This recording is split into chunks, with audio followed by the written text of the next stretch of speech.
أعوذ بالله من الشيطان الرجيم. بسم الله الرحمن الرحيم.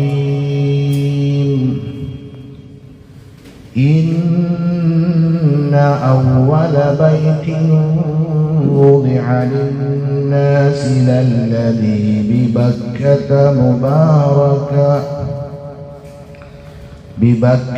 مباركا وهدى للعالمين. فيه آيات بينات مقام إبراهيم ومن دخله كان آمنا ولله على الناس حج البيت من استطاع إليه سبيلا ومن كفر فإن الله غني عن العالمين. بارك الله لنا ولكم في القرآن العظيم ونفعنا وإياكم بالآيات والذكر الحكيم. ബഹുമാനമുള്ള മുഅ്മിനീങ്ങളെ, സഹോദരന്മാരെ, കാരുണ്യവാനായ അല്ലാഹു സുബ്ഹാനഹു വ തആല നമ്മുടെ ജീവിതത്തിൽ ഈ നിമിഷം വരെ വന്നുപോയ എല്ലാ ചെറുതും വലുതുമായ തെറ്റുകുറ്റങ്ങൾ പുറത്തു മാപ്പാക്കി തരുമാറാകട്ടെ. അല്ലാഹു നാമുമായി ബന്ധപ്പെട്ട മുഴുവൻ ആളുകൾക്കും, പ്രത്യേകിച്ച് നമ്മളിൽ നിന്നും മൺമറഞ്ഞവർക്കും അല്ലാഹു പുറത്തു കൊടുക്കുമാറാകട്ടെ. സൂറത്ത് ആൽ ഇംറാനാണ് നമ്മൾ കേട്ടുകൊണ്ടിരിക്കുന്നത്. അതിലെ 96, 97 രണ്ട് ആയത്തുകളാണ് നമ്മൾ പാരായണം ചെയ്ത് കേട്ടത്.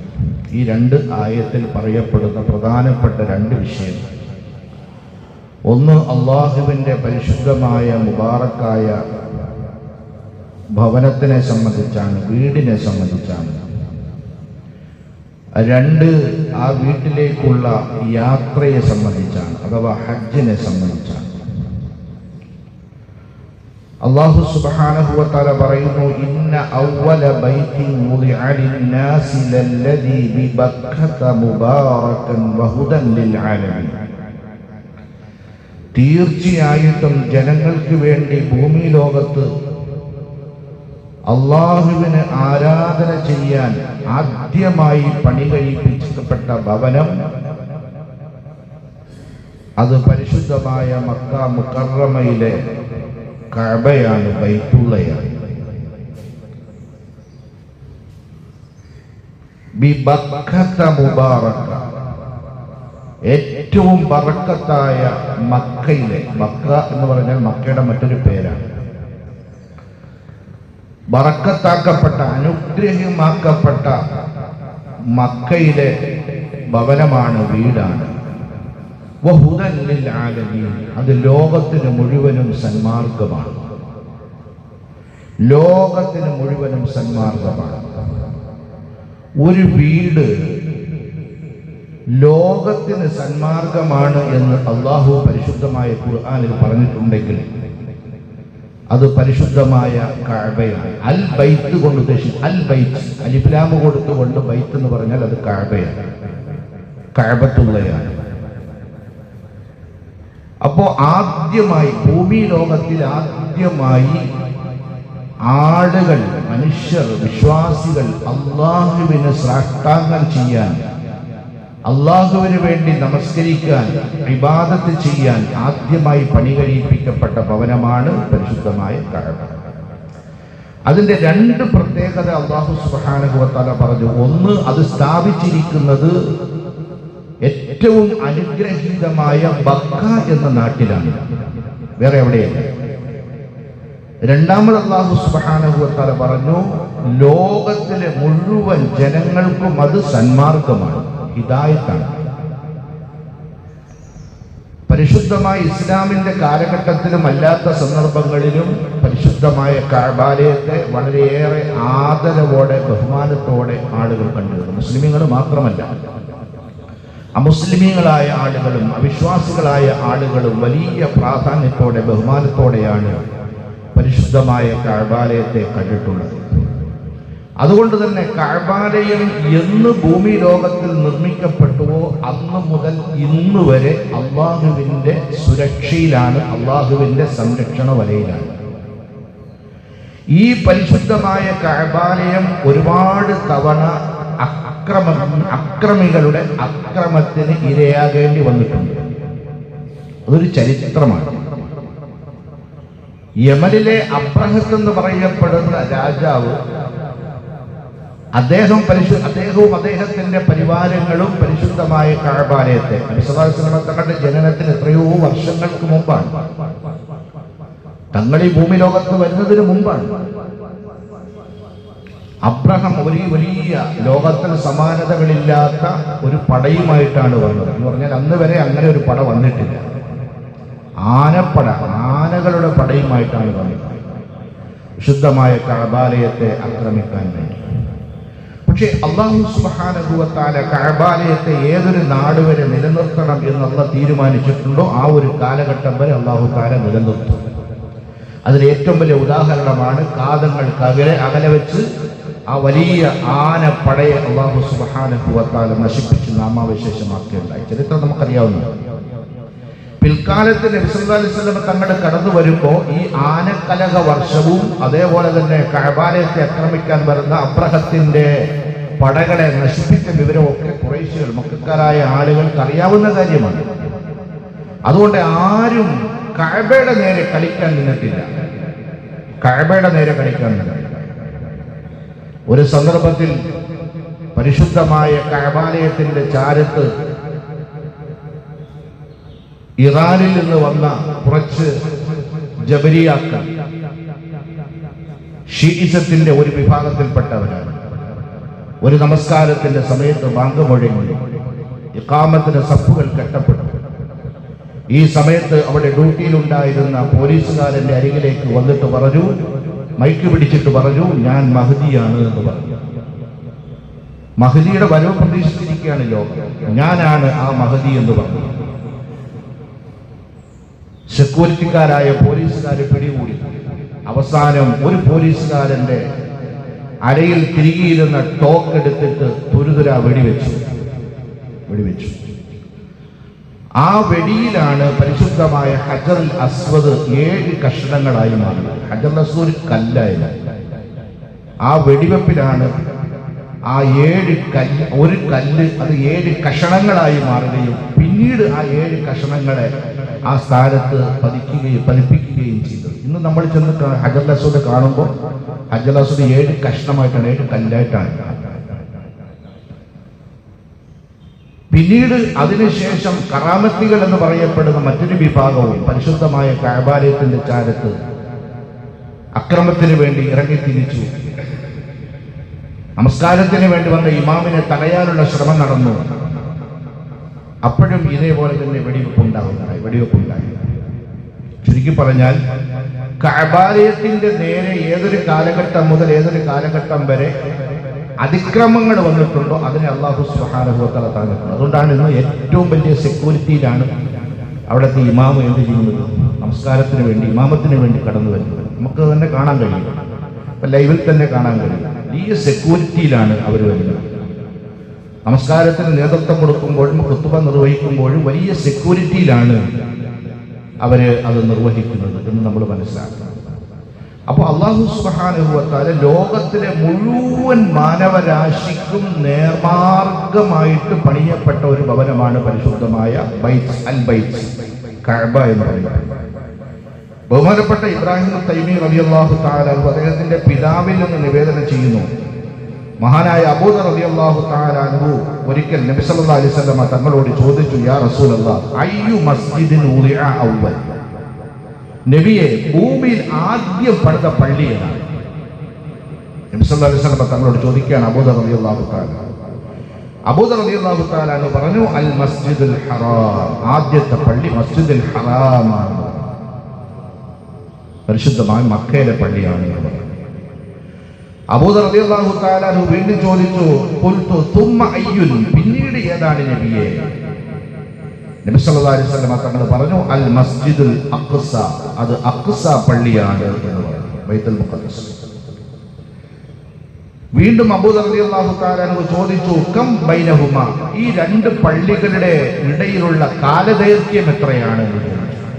എത്ര വർഷം കൊണ്ടിട്ടാണ്, എത്ര വർഷത്തെ ഇടവേളയുണ്ട്, അല്ലെങ്കിൽ കാലദൈർഘ്യം ഇതുവരുടെ ഇടയിലുണ്ട് എന്ന് ചോദിച്ചപ്പോ നബി സല്ലല്ലാഹു അലൈഹി വസല്ലമ തങ്ങൾ പറഞ്ഞു, 40 സന, 40 വർഷം.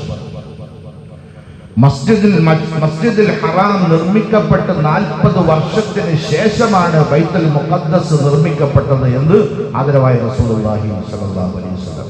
ഉറങ്ങുകയാണോ കേൾക്കുകയാണോ? ബഹുമാനമുള്ളവരെ, അല്ലാഹു സുബ്ഹാനഹു വ തആല എന്തുകൊണ്ടാണ് മക്കയെ ബക്ക എന്ന് പറഞ്ഞത്? മക്ക എന്ന് പറയാതെ, മക്ക എന്ന് പറഞ്ഞിട്ടുണ്ട്. ഈ മക്കയ്ക്ക് ബക്ക എന്ന് ഈ ആയത്തിൽ പറഞ്ഞത് മുബാറക്ക, ഏറ്റവും അനുഗ്രഹീതമായ ബക്ക നാട്ടിലാണ് പരിശുദ്ധമായ കഅബയുള്ളത് എന്ന് ബക്ക എന്ന് പറയാൻ കാരണം എന്താണ്? മുഫസ്സിരീങ്ങൾ രേഖപ്പെടുത്തുന്നു, ഏറ്റവും വലിയ അഹങ്കാരികളുടെയും ഏറ്റവും വലിയ അക്രമികളുടെയും ശിരസ് താഴ്ത്തപ്പെടുകയും അവർ വിനയാന്യതരാവുകയും ചെയ്യുന്ന ഇടമാണ് പരിശുദ്ധമായ കഅബ. ലോകം അടക്കി ഭരിച്ചിട്ടുള്ള രാജാക്കന്മാർ, ലോകത്തെ കൈക്കുമ്പിളിൽ എടുത്തിട്ട് അമ്മാനമാടിയിട്ടുള്ള രാജാക്കന്മാർ, ലോകം ഭയപ്പെട്ടിരുന്ന ഭരണാധികാരികൾ, അവരൊക്കെ പരിശുദ്ധമായ കഅബാലയത്തിന്റെ അടുക്കൽ വന്നാൽ ആരാണവർ? തലകുരിച്ച് ഏറ്റവും വിനയാന്യതൻ, ഏറ്റവും നിസ്സാരനായ ഒരു മനുഷ്യനെ പോലെ ആകുന്ന ഇടം ലോകത്ത് വേറെ എവിടെയും ഇല്ല. ഒന്ന്, ഇതൊരു പോയിന്റാണ് കേട്ടോ, നമ്മളത് മനസ്സിലാക്കി വെക്കണം. ഈ ആയത്തിലൂടെ നമ്മൾ കടന്നു പോകുമ്പോൾ ബക്ക എന്ന് അള്ളാഹു പറയപ്പെട്ടതിന്റെ, എന്തുകൊണ്ട് പറയപ്പെട്ടു എന്നതിന്റെ ഒന്നാമത്തെ വിശദീകരണമാണ്. രണ്ടാമത്തെ വിശദീകരണം പറയപ്പെടുന്നത്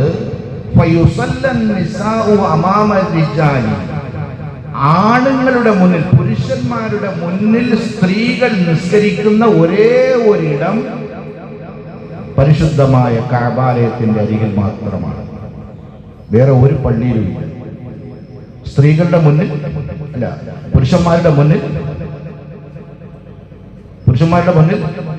സ്ത്രീകൾ നിസ്കരിക്കുന്ന ഇടം, ഇമാമായിട്ട് നിൽക്കുമ്പോൾ സ്ത്രീകൾ പുരുഷന്മാരുടെ മുന്നിൽ വരുന്ന ഒരേ ഒരിടം അത് പരിശുദ്ധമായ കഅബാലയമാണ്. കണ്ടിട്ടുണ്ടോ?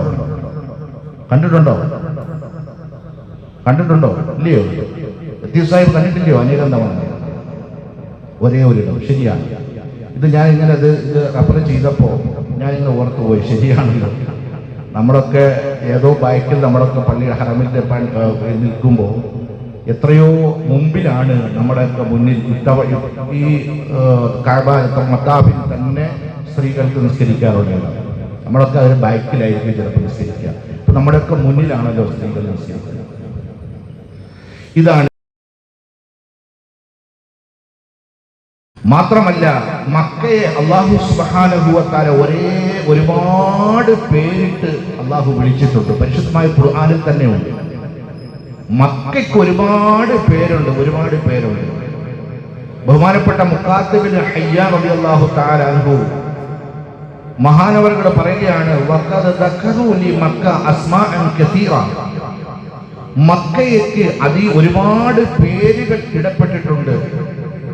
അതിലൊന്ന് മക്ക എന്നാണ്, 2 ബക്ക എന്നാണ്, 3 അൽ ബൈത്തുൽ അതീഖ് എന്നാണ്, ബൈത്തുൽ ഹറാം എന്നാണ്, ബലദുൽ അമീൻ എന്നാണ്, മഅ്മൂൻ എന്നാണ്, ഉമ്മുർ റഹം എന്നാണ്, ഉമ്മുൽ ഖുറ എന്നാണ്, സ്വലാഹ്, അർശുൻ അലാ വസ്നി ബദർ, ഖാദിസ്, മുഖദ്ദസ്, ഹാത്തിമ, റഅസ്, കൗസാ, അൽ ബലദ്, അൽ ബനിയ, അൽ കഅബ. നോക്ക്, ഒരു നാടിന് എത്ര പേരാണ്. അവിടെ പത്തനംതിട്ടയ്ക്ക് എത്ര പേരുണ്ട്? ഒറ്റ പേരുണ്ട്. പത്തനാപുരത്തിന് 2 പേരുണ്ട്. ഒന്ന് പത്തനാപുരം, 2 കാട്ടുപത്തനാപുരം. പത്തനാപുരത്തിന് 2 പേരുണ്ട്. നോക്ക്, ഒരു നാടിന് എത്ര പേരുകളാണ്. ഈ പേരുകളൊക്കെ ഖുർആനിലുണ്ട്. ഒരു വസ്തുവിന്റെ പേര് അധികരിക്കുമ്പോൾ ഒരു തത്വമാണത്. ഒരു വസ്തുവിന്റെ പേര് എത്രത്തോളം ഒന്നിലധികം പേരുകൾ ഉണ്ടാകുന്നോ അധികരിക്കുന്നുവോ അതിന് മഹത്വമുണ്ട് എന്നാണ്. പരിശുദ്ധമായ ഈ നാടിന്റെ മഹത്വമാണ് ഈ പേരിന്റെ ആധിക്യത്വത്തിനെ സൂചിപ്പിക്കുന്നത് എന്ന് മുഫസ്സിരീങ്ങൾ നമുക്ക് മനസ്സിലാക്കി തരികയാണ്. അള്ളാഹു മനസ്സിലാക്കാൻ തൗഫീഖ് നൽകുമാറാകട്ടെ. എന്നിട്ട് അള്ളാഹു പറഞ്ഞു,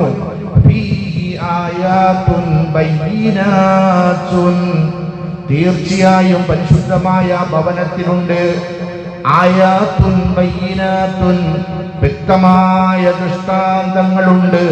പടച്ചവനെ പറ്റി പഠിക്കാൻ, പടച്ചവന്റെ കുദറത്ത് മനസ്സിലാക്കാൻ, ആ നാടിന്റെ മഹത്വം മനസ്സിലാക്കാൻ, ആ വീടിന്റെ അനുഗ്രഹം മനസ്സിലാക്കാൻ ധാരാളം ദൃഷ്ടാന്തങ്ങൾ അവിടെയുണ്ട്. അതിൽപ്പെട്ടതാണ് മഖാമു ഇബ്രാഹിം. ഇബ്രാഹിം നബി അലൈഹിസ്സലാത്തു വസ്സലാം നിന്ന സ്ഥലം മക്കാം, നിന്ന സ്ഥലം. ഇബ്രാഹിം നബി അലൈഹിസ്സലാത്തു വസ്സലാം നിന്ന സ്ഥലം മക്കാം ഇബ്രാഹിം. ഇന്നും മായാതെ മങ്ങാതെ ഇന്നും പോകുന്ന ആളുകൾക്ക് കൺകുളിർമ നൽകുമാറ് പരിശുദ്ധമായ കഅബാലയത്തിന്റെ ചാരത്ത് അത് കാണാൻ കഴിയും. മക്കാം ഇബ്രാഹിം ചില്ലുകൂട്ടിനകത്ത് ഇപ്പോഴും കാണാൻ കഴിയും. അതിനകത്ത് എന്താ കാണുന്നത്? മക്കാം ഇബ്രാഹിം കണ്ടിട്ടുണ്ടോ എന്ന് പറയുന്നത്? എന്താ കാണുന്നത് അതിനകത്ത്? രണ്ട് കാൽപാദം. അത് ഇബ്രാഹിം നബി അലൈഹിസ്സലാത്തു വസ്സലാമിന്റെ കാൽപാദമാണ്. മഖാം ഇബ്രാഹിം. എന്നിട്ട് അല്ലാഹു അടുത്ത വിശദീകരണം പറഞ്ഞു, വമൻ ദഖലഹു കാന ആമിനാ. ആരെങ്കിലും അതിന്റെ പരിസരത്തേക്ക് എത്തിയാൽ അവൻ നിർഭയനായിരിക്കും. ഈ നിർഭയം, ആമിനൻ, നിർഭയം എന്നതുകൊണ്ട് ഉദ്ദേശിക്കുന്നത് മനുഷ്യന്റെ ഹൃദയത്തിന്റെ ഉള്ളിൽ ഉയർന്നു വരുന്ന ഒരു വികാരമാണ് വൈരാഗ്യം എന്ന് പറയുന്നത്. വൈരാഗ്യം, ഒരാളോട് കാണിക്കുന്ന വൈരാഗ്യം. ആ വൈരാഗ്യത്തോടെ തന്റെ എതിരാളിയെ കണ്ടുമുട്ടുമ്പോൾ, ഈ പരിശുദ്ധമായ ഇടത്ത് വെച്ച് കണ്ടുമുട്ടുകയാണെങ്കിൽ അയാളുടെ വൈരാഗ്യം ഇല്ലാതെ നഷ്ടപ്പെട്ടു പോകുന്നത് കാണാൻ കഴിയും. ആമിനൻ, നിർഭയമായി.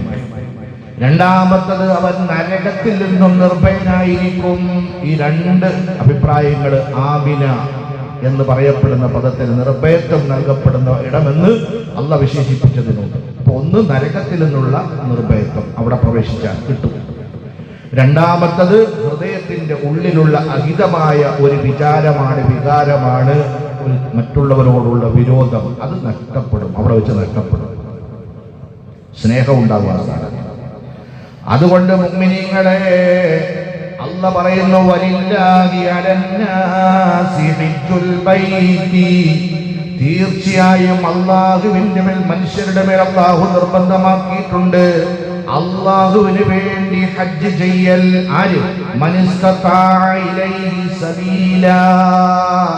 അവിടേക്ക് പോകാനുള്ള, യാത്ര ചെയ്യാനുള്ള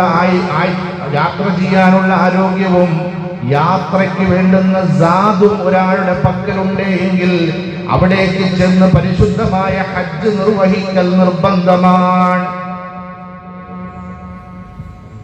അപ്പൊ ആദ്യം നാടിന്റെ മഹത്വം പറഞ്ഞു, രണ്ടാമത്തത് പരിശുദ്ധമായ കഅബാലയത്തിന്റെ മഹത്വം പറഞ്ഞു, അവിടേക്ക് ചെല്ലുന്നവർക്ക് കിട്ടുന്ന പ്രയോജനത്തെ പറ്റി പറഞ്ഞു. എന്നിട്ട് മൂന്നാമതാണ് അല്ലാഹു പറഞ്ഞത്, അവിടേക്ക് പോകാൻ കഴിവുള്ളവർ, അവരുടെ മേൽ ഹജ്ജ് നിർബന്ധമാണ്. വമൻ കഫറ. ഇനി ആരെങ്കിലും നന്ദികേട് കാണിക്കുന്നുവെങ്കിൽ, അല്ലാഹു ആരോഗ്യം തന്നു, അല്ലാഹു സമ്പത്തും തന്നു, 40 അല്ലെങ്കിൽ 35 ദിവസത്തെ ഭക്ഷണം, താമസം, വസ്ത്രം, ഇതിനു വേണ്ടിയുള്ള സമ്പത്തും അല്ലാഹു കയ്യിലേക്ക് തന്നിട്ടുണ്ട് എങ്കിൽ, ആരെങ്കിലും അവിടേക്ക് ഒരു വട്ടം, ആയുസ്സിൽ ഒരു വട്ടമെങ്കിലും പോകാതെ, ഹജ്ജ് നിർവഹിക്കാതെ ആരെങ്കിലും നന്ദി കേട് കാണിക്കുന്നുവെങ്കിൽ അവര് സൂക്ഷിച്ചോ, ഫഇന്നല്ലാഹ ഗനിയ്യുൻ അനിൽ ആലമീൻ. അല്ലാഹു ലോകത്തിലുള്ള സർവ്വ മനുഷ്യരിൽ നിന്നും ധന്യവാനാണ്, ഐശ്വര്യവാനാണ്. അല്ലാഹു ഹജ്ജ് ചെയ്തില്ലെങ്കിൽ അല്ലാഹ്ക്കൊന്നുമില്ല, പടച്ചവനൊന്നുമില്ല. പക്ഷെ നന്ദി എന്ന് പറയുന്നുണ്ടല്ലോ, ആ നന്ദി, അല്ലാഹ് തന്ന നിഅമത്തിന്റെ നന്ദിയാണ്. അല്ലാഹ് വിളിച്ച വിളിക്ക് ഉത്തരം ചെയ്തുകൊണ്ട് പരിശുദ്ധമായ കഅബാലയത്തിലേക്ക് എത്തുകയും ഒരു തവണയെങ്കിലും ആയുസ്സിൽ ഒരു വട്ടമെങ്കിലും പരിശുദ്ധമായ ഹജ്ജ് നിർവഹിക്കുകയും ചെയ്യുക എന്നുള്ളത്, ഹജ്ജ് നിർവഹിക്കുക എന്നുള്ളത്. മഹാനായ അബൂ ഹുറൈറ റളിയല്ലാഹു തആല അൻഹു നിവേദനം ചെയ്യുന്ന ഹദീസിൽ കാണാം, ഖത്തബന റസൂലുള്ളാഹി സ്വല്ലല്ലാഹു അലൈഹി വസല്ലം, നബി സല്ലല്ലാഹു അലൈഹി വസല്ലം തങ്ങൾ ഞങ്ങൾക്കൊരു ഖുതുബ നടത്തി, എന്ന് പറഞ്ഞാൽ പ്രസംഗിച്ചു. ആ പ്രസംഗം ഇങ്ങനെയായിരുന്നു. കേട്ട അബൂ ഹുറൈറ റളിയല്ലാഹു അൻഹു പറയാണ്,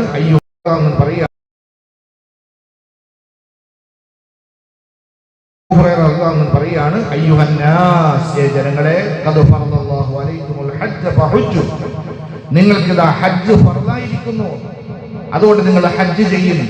ഉടനെ സദസ്സിൽ നിന്ന് ഒരാൾ എഴുന്നേറ്റ് നിന്ന്, ഒരു സഹാബി എഴുന്നേറ്റിട്ട് ചോദിച്ചു, അഖുല്ല ആമിൻ യാ റസൂലല്ലാഹ്, എല്ലാ വർഷവും നിർബന്ധമുണ്ടോ? എല്ലാ വർഷവും ഫർളാണോ നബിയേ? ഫസഖത, നബി തങ്ങൾ മിണ്ടാതെ നിന്ന് മൗനം പാലിച്ചു, ഒന്നും മറുപടി പറഞ്ഞില്ല, ഒന്നും മിണ്ടിയില്ല. ആള് ചോദിച്ചു, എല്ലാ വർഷവും ഹജ്ജ് ഫർളാണോ? ഒന്നും മിണ്ടിയില്ല. ചോദ്യകർത്താവ് രണ്ടാമതും ആവർത്തിച്ചു, അപ്പോഴും മിണ്ടിയില്ല. മൂന്നാമതും ആവർത്തിച്ചു, വീണ്ടും അയാൾ ആവർത്തിച്ചു. അപ്പോഴാണ് നബി സല്ലല്ലാഹു അലൈഹി വസല്ലമ തങ്ങൾ പറഞ്ഞത്, ലൗ ഖുൽതു നഅം, ഞാനെങ്ങാനും അതെ എന്ന് പറഞ്ഞിരുന്നുവെങ്കിൽ ലവജബത്, എല്ലാ വർഷവും ഹജ്ജ് ചെയ്യൽ ഫർളാകുമായിരുന്നു. വലമസ്തതഅതും, നിങ്ങൾക്കതിന് കഴിയുകയുമായിരുന്നില്ല, നിങ്ങൾക്കത് സാധ്യമാകുമായിരുന്നില്ല, നിങ്ങൾക്ക് കഴിയത്തില്ല. എല്ലാ വർഷവും ഹജ്ജ് ഉണ്ടായിരുന്നെങ്കിൽ, എല്ലാ വർഷവും ഹജ്ജ് ഫർദ് ഉണ്ടായിരുന്നെങ്കിൽ, ഏതുപോലെ എല്ലാ റമദാനിലും നോമ്പെടുക്കൽ ഫർദ് പോലെ എല്ലാ വർഷവും ഹജ്ജിന് പോകണം എന്ന് നിർബന്ധമുണ്ടായിരുന്നുവെങ്കിൽ നമ്മളൊക്കെ പെട്ടുപോയേനെ, അല്ലേ? ആലോചിച്ചോ, നമ്മളൊക്കെ പെട്ടുപോയേനെ. അല്ലാഹു അക്ബർ. അപ്പൊ ഏറ്റവും സങ്കീർണമായ, ഏറ്റവും ബുദ്ധിമുട്ടുള്ള ആരാധന, ഫർദായ ആരാധന കർമ്മത്തെ അല്ലാഹു സുബ്ഹാനഹു വ തആല വളരെ എളുപ്പമാക്കി, സിമ്പിളാക്കി തന്നു. എന്താക്കി? ആയുസ്സിൽ ഒരിക്കലാക്കി നബി സല്ലല്ലാഹു അലൈഹി വസല്ലം. എന്നിട്ട് നബി തങ്ങൾ പറഞ്ഞ മറുപടി എന്താണെന്നറിയോ? തുമ്മഖാല ദറൂനി മാ തറക്തുക്കും, ഞാൻ നിങ്ങളോ ഉപേക്ഷിച്ചതിനെ നിങ്ങൾ വിട്ടുകളയുക. ഞാൻ ഉപേക്ഷിച്ചതിന്, ഞാൻ പറയാത്തതിനെ നിങ്ങളിങ്ങനെ ആവർത്തിച്ച് ചോദിക്കണ്ട. ഞാൻ പറഞ്ഞില്ലല്ലോ, എല്ലാ വർഷവും ചെയ്യണം, ഞാൻ പറഞ്ഞില്ലല്ലോ. അപ്പൊ ഞാൻ വിട്ടുകളഞ്ഞതിനെ നിങ്ങളും വിട്ടേക്ക്, നിങ്ങൾ എന്നോട് ചോദിക്കല്ലേ. നിങ്ങൾക്ക് മുമ്പുള്ളവർ നശിച്ചു പോകാനുണ്ടായ കാരണമെന്താ? അനാവശ്യമായ ചോദ്യങ്ങൾ ചോദിച്ചതിന്റെ പേരിലാണ്. ആരോട്? നബിമാരോട്. ബനൂ ഇസ്രായേലിന്റെ സംഭവം ഖുർആൻ പറയുന്നുണ്ടല്ലോ. പശുവിനെ അറക്കാൻ അല്ലാഹ് പറഞ്ഞു. ഏതെങ്കിലും ഒരു പശുവിനെ പിടിച്ച് അറക്കാൻ മാത്രം മതിയായിരുന്നു. അല്ലാഹ് പറഞ്ഞു, ഇദ്ബഹു ബഖറ, നിങ്ങൾ പശുവിനെ അറക്കും എന്ന് പറഞ്ഞു. അപ്പൊ ഒരു പശുവിനെ അവർക്ക് അറക്കാൻ മതിയായിരുന്നു, അതോടുകൂടി പ്രശ്നം തീരുമായിരുന്നു. അതിന് പകരമായിട്ട് അവര് മൂസാ നബിയോട് ചോദിച്ചു, എങ്ങനെയുള്ള പശുവാണ്, അതിന്റെ നിറമെന്താണ്, അതിന്റെ വയസ്സെന്താണ്, അതിന്റെ കോലം എന്താണ്? ഇങ്ങനെ ചോദിച്ചുകൊണ്ട് അല്ലാഹു തആല എന്ത് ചെയ്തു? ഒന്നിനു പിറകെ ഒന്നായി കടുപ്പിച്ചുകൊണ്ടേയിരുന്നു. അല്ലാഹ് നിയമത്തെ കടുപ്പിച്ചുകൊണ്ടിരുന്നു. നിയമത്തെ കടുപ്പിച്ചു വന്നു കഴിഞ്ഞപ്പോ അവസാനം ഇവരത് പെട്ടുപോയി. എങ്ങനെ പെട്ടു? കൺഫ്യൂഷനായി. ഏത് പശുവിനെയാണ് അറക്കേണ്ടത് എന്ന് കൺഫ്യൂഷനായി. അതാണ് നബി സല്ലല്ലാഹു അലൈഹി വസല്ലം തങ്ങൾ പറഞ്ഞു, ഞാൻ പറയാത്ത കാര്യങ്ങൾ നിങ്ങൾ ചോദിക്കല്ലേ. ചോദിച്ച് നിങ്ങൾക്ക് കടുപ്പമാക്കപ്പെട്ടു പോകും, നിങ്ങൾക്കത് നിങ്ങൾ നാശത്തിലായി പോകും. അവരുടെ അമ്പിയാക്കളുടെ പേരുള്ള അഭിപ്രായ വ്യത്യാസങ്ങളുടെ പേരിലാണ് ആ ജനത നശിക്കാറുണ്ടായ കാരണം. അതുകൊണ്ട് ഞാൻ നിങ്ങളോട് എന്തെങ്കിലും കൽപ്പിച്ചിട്ടുണ്ടെങ്കിൽ നിങ്ങളുടെ കഴിവിന്റെ പരമാവധി നിങ്ങൾ അതിനെ കൊണ്ടുവരും, നിങ്ങളത് ചെയ്യുന്നു. ഞാൻ നിങ്ങളോട് എന്തെങ്കിലും കാര്യങ്ങൾ നിരോധിച്ചിട്ടുണ്ടെങ്കിൽ നിങ്ങൾ അതിനെ ഉപേക്ഷിച്ച് കളഞ്ഞേക്കിൻ, നിങ്ങളത് ഏറ്റെടുക്കല്ലേ, നിങ്ങൾ ചെയ്യാൻ നിൽക്കല്ലേ. നിങ്ങളോട് ഞാൻ എന്തെങ്കിലും കൽപ്പിച്ചിട്ടുണ്ടെങ്കിൽ അത് നിങ്ങളുടെ കഴിവിനനുസരിച്ച് അത് നിങ്ങൾ ചെയ്യും. നിരോധിച്ചതിന് നിങ്ങൾ പൂർണ്ണമായിട്ടും വിട്ടേക്കും. ഇമാം മുസ്ലിം റഹ്മഹുല്ലാഹ് സഹീഹ് മുസ്ലിം രേഖപ്പെടുത്തിയ ഹദീസാണ്. കുറേയേറെ ഹദീസുകൾ ഈ കിതാബിൽ പറയപ്പെടുന്നുണ്ട്. നമുക്കൊരു ഹദീസ് മനസ്സിലാക്കിയാൽ മാത്രമല്ല. അള്ളാഹു നമുക്കെല്ലാം ഹജ്ജ് ചെയ്യാനുള്ള ഭാഗ്യം തരുമാറാകട്ടെ. 4 ഇന്നെന്താ എത്രയാണ് ഡേറ്റ്? 5 അല്ലേ? 5 ഇന്ന് 6-ാം തീയതിയാണ്. നാളെ കൂടിയാണ് ഹജ്ജിന് അപേക്ഷിക്കാനുള്ള ലാസ്റ്റ് ഡേറ്റ്. നാളെ കൂടിയാണ്. അതുകൊണ്ട് ആധാർ കാർഡുമായിട്ട് നമ്മുടെ അഫ്സലാനപ്പാറ എടുക്കലോ, അല്ലെങ്കിൽ അറിയാവുന്ന നമ്മളിപ്പോൾ പിള്ളേർക്കൊക്കെ നമ്മൾ ഈ നെറ്റ് ഉപയോഗിക്കാൻ അറിയാവുന്ന പിള്ളേരുണ്ടല്ലോ ഓൺലൈൻ, അല്ലെങ്കിൽ അക്ഷയയിൽ ചെന്നാലോ എവിടെ ചെന്നാലും നമുക്കത് അപേക്ഷിക്കാൻ പറ്റും. ആദ്യം അപേക്ഷ കൊടുക്കും, പിന്നീട് എൻ്റെ പൈസയുടെ കാര്യത്തെപ്പറ്റി ആലോചിക്കുക. അപേക്ഷ കൊടുത്ത് അത് പിന്നെ കാത്തിൽ സെലക്റ്റഡായി, പിന്നെ കവറായി, പിന്നെ നമ്മളെ തിരഞ്ഞെടുക്കപ്പെട്ട് അങ്ങനെയൊക്കെ വരുമ്പോഴാണ് നമ്മൾ പൈസ അടയ്ക്കേണ്ടത്. അപ്പോൾ അതുവരെ നമുക്ക് സമയമുണ്ട്. ഏതായിരുന്നാലും അൽഹംദുലില്ലാഹ് 2 റക്അത്ത് നിസ്കരിക്കുക, അള്ളാഹുവിനോട് ദുആ ചെയ്യുക. അള്ളാഹ്, എൻ്റെ കയ്യിലൊന്നുമില്ല, പടച്ചവനെ എൻ്റെ കയ്യിലൊന്നുമില്ല, നീ തന്ന ഈ ആയുസ്, ഈ ശരീരം മാത്രമേ ഉള്ളൂ, പൈസയൊന്നും കയ്യിൽ മുന്നിലില്ല. 8 ലക്ഷം രൂപ ഭാര്യയും ഭർത്താവും കൂടി പോകണമെങ്കിൽ ഒരു 8 ലക്ഷം രൂപയെങ്കിലും, സർക്കാർ വഴി പോകുകയാണെങ്കിൽ ഒരു 8 ലക്ഷം രൂപയെങ്കിലും അറവ് ഉൾപ്പെടെ ഉള്ളതിന് വേണ്ടി വരും. ഒരു നയാ പൈസ, ഹലാലായ ഒരു നയാ പൈസ എൻ്റെ കയ്യിലില്ല. അല്ലാഹ്, ഞാൻ കൊടുക്കുകയാണ്, അല്ലാഹു നീ തരണേ എന്ന് 2 റക്അത്ത് നിസ്കരിച്ച് ഒന്ന് ദുആ ചെയ്തിട്ട് നേരെ അക്ഷയ കേന്ദ്രത്തിലേക്ക് പോയി 2 സൈസ് പാസ്പോർട്ടിൻ്റെ 2 സൈസ് ഫോട്ടോ, അതുപോലെ തന്നെ ആധാർ കാർഡുമായിട്ട് നിങ്ങൾ പോയി ബാക്കിയുള്ള ഡോക്യുമെൻ്റൊക്കെ അവർ പറയും, അത് കൊടുക്കില്ല, ആദ്യം കൊടുക്കാം ഇൻഷാ അല്ലാഹ്. ഹജ്ജിന്റെ വിഷയത്തിൽ വേറെ ഏത് വിഷയത്തിലാണെങ്കിലും നമുക്ക് മാറ്റിവെക്കാം. ഹജ്ജിന്റെ വിഷയത്തിൽ നിങ്ങൾ നല്ല മനസ്സോടെ, നിങ്ങൾ ഇഖ്ലാസോടെ നിങ്ങൾ കൊടുത്തു നോക്കി, നമ്മൾ അറിയാതെ ഓട്ടോമാറ്റിക്കായി നമ്മുടെ കയ്യിലേക്ക് ഹലാലായ പൈസ തന്നെ നമ്മുടെ കയ്യിലേക്ക് വരും. അതൊരു സത്യമാണ്. വേറെ ഒന്നിനും നമ്മൾ ചിലപ്പോൾ ഒരു പക്ഷേ നമ്മൾ ഭയങ്കര ബുദ്ധിമുട്ടിലായിരിക്കും, കടം ചോദിക്കേണ്ടി വരും, നമ്മുടെ കയ്യിലേക്ക് വരും. ചെലവഴിച്ചു കഴിഞ്ഞാലോ, ഹജ്ജിന് ചെലവഴിച്ചു കഴിഞ്ഞാലോ ഇൻഷാ അല്ലാഹ് ആ വർഷം തന്നെ ആ ചെലവഴിക്കപ്പെട്ട എത്ര പൈസ നമ്മൾ ചെലവഴിച്ചോ അത്രയും പൈസ നമ്മുടെ കയ്യിലേക്ക്, നമ്മൾ അറിയാതെ തന്നെ നമ്മുടെ കയ്യിലേക്ക് വരും. കച്ചവടക്കാരാണെങ്കിൽ ഒന്ന് കണക്കെടുത്ത് നോക്കിയാൽ മതി. അൽഹംദുലില്ലാഹ് അധിക ലാഭം കിട്ടി. ഏതിനുപയോഗിച്ച പൈസയാണ്? ഹജ്ജിനുപയോഗിച്ച പൈസയാണ്. അല്ലാഹ് തിരിച്ച് ഇതാരുടെ വാക്കാണ്? അല്ലാഹുവിന്റെ റസൂലിന്റെ വാക്കാണ്. ഹജ്ജിന് ചിലവഴിക്കുന്ന പൈസ, ആ പൈസ നിങ്ങളുടെ ജീവിതത്തിലേക്ക് അല്ലാഹു തആല തിരിച്ചു തരുമെന്ന് ഹബീബായ റസൂലുള്ളാഹി സ്വല്ലല്ലാഹു അലൈഹി വസല്ലം ആ വാക്കിൽ വിശ്വസിച്ചു കൊണ്ടിട്ട് ഇൻഷാ അല്ലാഹ് കൊടുക്കും. തിരഞ്ഞെടുക്കുകയാണെങ്കിൽ നമുക്ക് അപ്പം നോക്കാം ഇൻഷാ അല്ലാഹ്. ചെയ്തോടെ ഇൻഷാ അല്ലാഹ്. ഹജ്ജ് ഫർദായവ അല്ലാഹു തആല എളുപ്പമാക്കി തരുമാറാകട്ടെ. അല്ലാഹു എളുപ്പമാക്കി തരുമാറാകട്ടെ.